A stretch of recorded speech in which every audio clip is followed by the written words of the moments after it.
Hi guys, I'm Kristen and you're watching Perfect Fitness TV. So today I've got Fit by 5 workout for you, interval style, and today is just a core workout.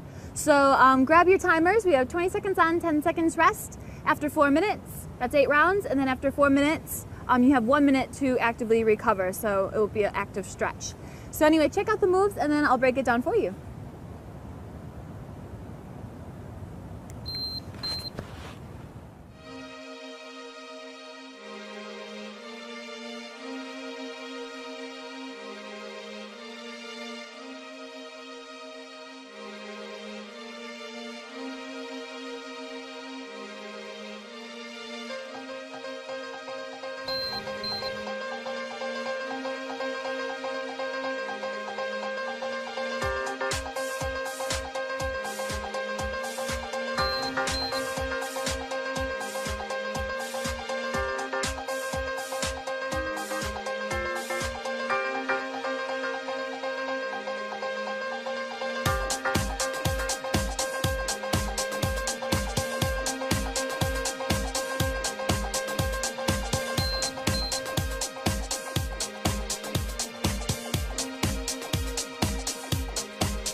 Okay guys, so let's break this workout down for you. So you have 4 ab exercises. So you first start with the first one, on your back, supine here, toes down, heels up. It's just a single crunch. You just lift and lower, lift and lower. So as you do this, exhale on the up, inhale on the down. When your 20 seconds are up, you have 10 seconds to take the knees over to the side, and then you have a side crunch here, taking your shoulder to your hip. Exhale on the up, inhale on the down. Exhale, inhale down, okay? Keeping those abs nice and tight. After 20 seconds, you bring it back to exercise 1. After that, you switch the knees to the other side to get your obliques on the other side. That will be 2 minutes done. Then you take it, you stay on your back. For exercise 3 here, you bring your feet up, knees are over the hips, reaching your palms forward away from your shoulders. You lift your head, neck, and shoulders off the mat, and you pulse your bottom rib. You're gonna squeeze the bottom rib to your hip, so you're pulsing forward, forward. It's a squeeze. Really try to keep those abs flat, belly button into the spine. Okay, after 20 seconds, you lower down, sit up, flip over for a plank.